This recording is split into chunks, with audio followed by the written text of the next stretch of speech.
Feel when girls don't like you as a man, it's like all that you are.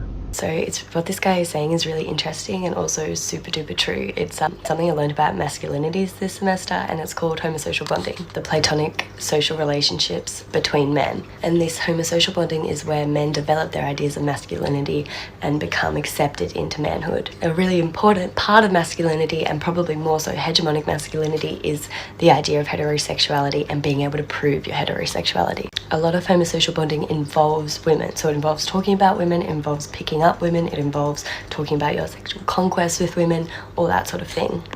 So if women aren't attracted to men, or this man doesn't have a girlfriend, or they're not having a lot of casual sex, then it becomes a point of contention, because how can you prove your masculinity? How can you prove your manhood if you're not doing these things to prove that you're heterosexual? That's why for a lot of men, sex is a currency, because having lots of sex means you can talk about it with your mates and discuss that, and that's a really important part of homosocial bonding.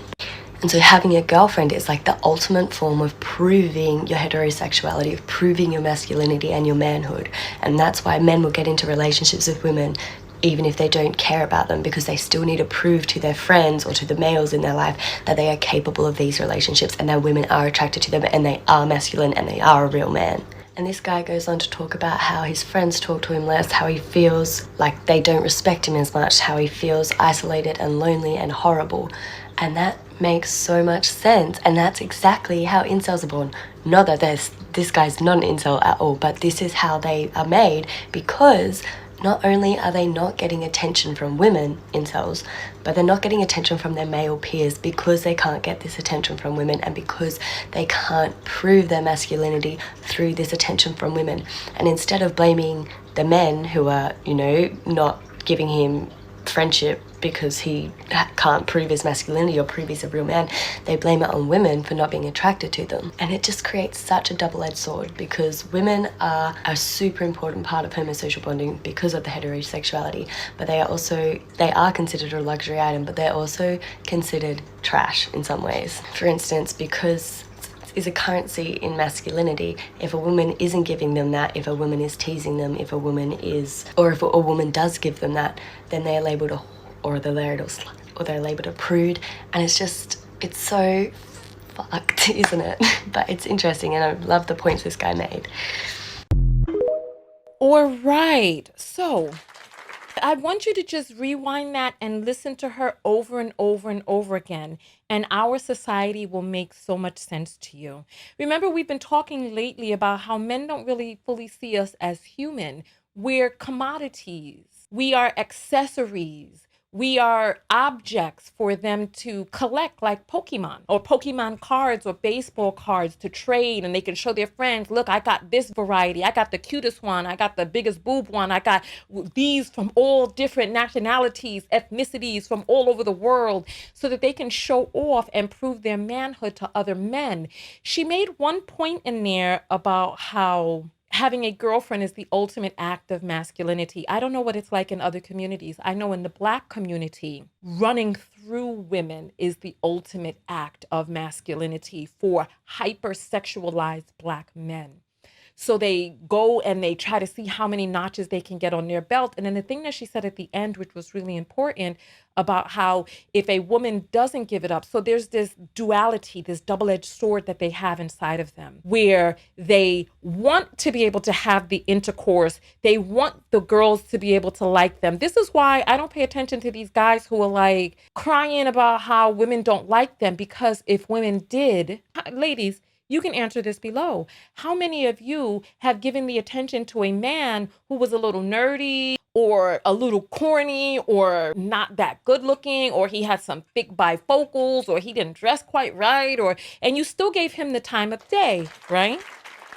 Only for him to turn around and play you, because now you were the benchmark for what it is that he thought about himself and what it is that he can bag. So he was like, oh, I can bag a girl as pretty as her. So now, I'm going to head out there on the prowl.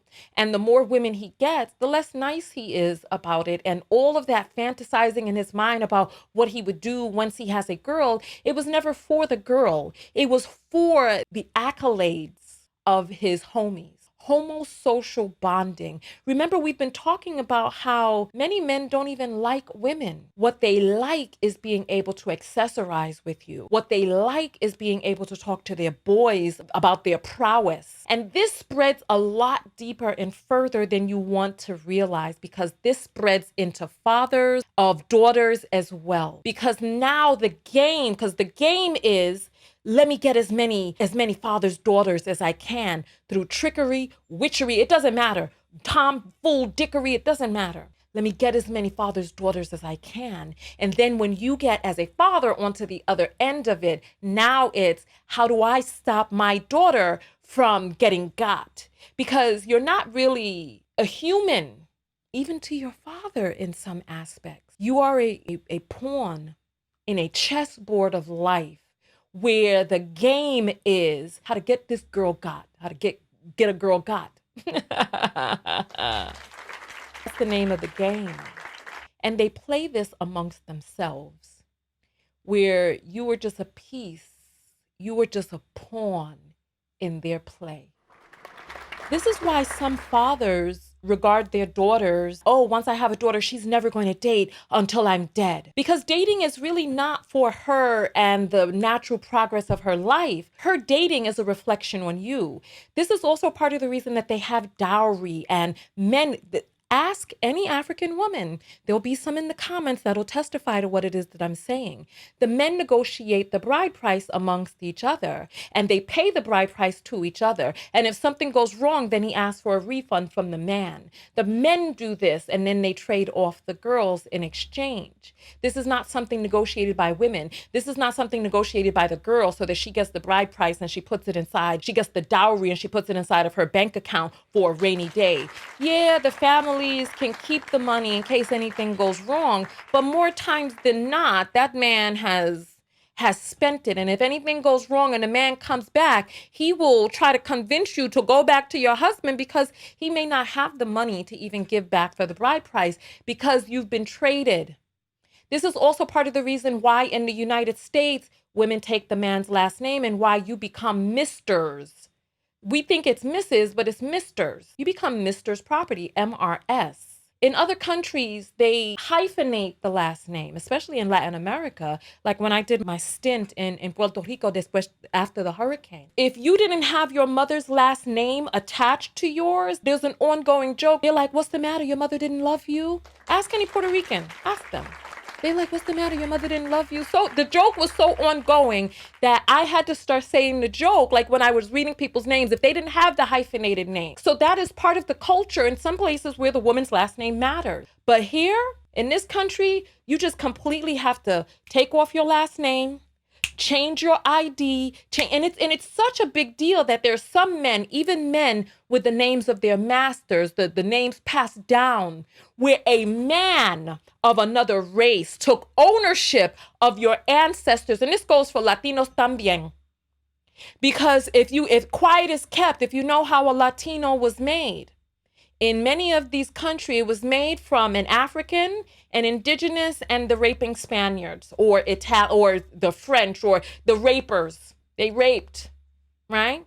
And then they gave their last name so that you'd have it in perpetuity. So even the men who are carrying the last names of their oppressors, imagine the stones, the cojones on a person that'll say, I am going to give your lineage my last name into perpetuity.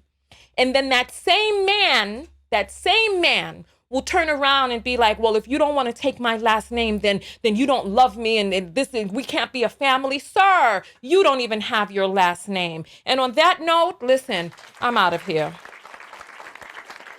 Be a part of the live show with thousands of other viewers. Go to TonyaTKO.com/text and join the text notification squad and get a text whenever I go live. Support the show and yourself, and I'll see you on the next live broadcast.